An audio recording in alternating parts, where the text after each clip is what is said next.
If you want to know more about the Islamic State in Iraq and Syria, ISIS, the group's tactics, their strategy, their goals, their leadership, their funding, their HR, you don't have to join the CIA. You don't have to get into jihad. You can just do this. You can pick up its annual report. I have it. It's actually 450 pages long, and it's all in Arabic. Could be tricky. The Islamic Militant Terror Group has an annual report, just like a Fortune 500 operation. It's put out several containing in-depth analyses and user-friendly graphics like the one I'm about to show you. Get ready. Yup, clip art. In 2013, the group claims that it carried out 7,681 military operations. That's the big number at the top. And then they decided to break it down into a wheel of fortune, so to speak.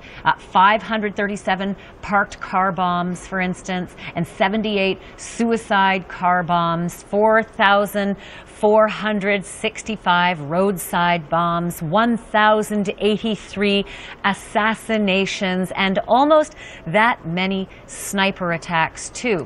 We did all of the translations. There are 607 purported rocket or mortar attacks, more than 100 raids, and more than 100 prisoners who they say they were able to break out of the jails. And my next guest knows these numbers inside and out. Jessica Lewis is the research director for the Institute for the Study of War in Washington. Jessica, when I picked this thing up, first I couldn't believe what I was seeing, and then it started to sink in. It is a very sophisticated piece of work, and I don't know that many people connect ISIS, this terror group that's ravaging and executing as it pushes across the desert, with something that is capable of putting out something this sophisticated. What more do we know about their organization and their tactics? Well, what we've been observing about their attacks in Iraq over the course of the last 2 years paints a very similar picture, that they are able to design campaigns that suggest that perhaps this enemy, which had been the Al-Qaeda in Iraq we had known before, is no longer just a terrorist organization, but is actually organizing itself like an army. And like an army, it is measuring its own performance and, in fact, reporting it in at least 2 subsequent annual reports. So how much do we know it to be true, to the extent that's even possible? I mean, look, propaganda is a big part of war. It's something the Americans engage in as well. How much of this do we know to be factual? How much of this do we think is just straight recruiting crap?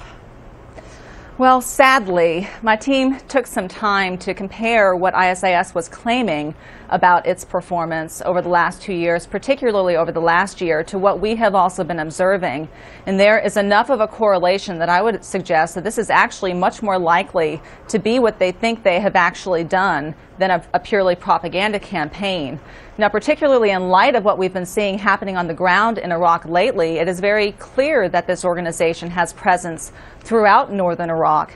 And as the report claims, that ISIS has been targeting the northern province of Nineveh as a main effort over the majority of the last 2 years. And that really is the picture that has not come out of many other sources, because the reporting coming out from the media from Iraq on Mosul has been very light. And I think that's because ISIS has been targeting journalists over this time period, such that these are actually real numbers. So one other quick question for you, and that is this. One thing I did not quote in this report was their finances, but it is assumed that they now have in their coffers, from the spoils of war and from just the sheer criminality of what they've been up to, somewhere between $500 million and $1 billion effectively looted. Is that where they got this money? And do we really think they have up to $1 billion, which effectively means they can buy anything they want? Well, I think this annual report really shows us that their attacks are not limited by constrained financial streams, that from an attack perspective, they have limitless resources, such that these numbers of what they have in terms of dollar amounts are not unreasonable to me. I think it is also very important to recognize that ISIS has been able to accrue much of that money from Iraq through these criminal activities and other kinds of activities over the course of this time period, such that it is no longer simply a question of their external funding, but also what they're able to do inside of Iraq. Jessica Lewis, thank you so much. I'm sort of just dumbstruck by handling this thing and knowing that it's this. It's just, I mean, it's big, but it's compendious, and yet so many people seem to be so surprised by the sheer capabilities of this organization. Thank you for that. By the way, just because it makes for really interesting looking at, it's tricky to read. Like I said, it's in Arabic. I'm going to tweet this out. So just go to CNN Ashley, at CNN Ashley is my Twitter handle, and you'll be able to see that shortly. Like I said, let me just show you, if you're just tuning in, the annual report of ISIS, folks. Look how thick it is. 450 pages of Arabic reading and lots of scary numbers. How much is true? We'll see.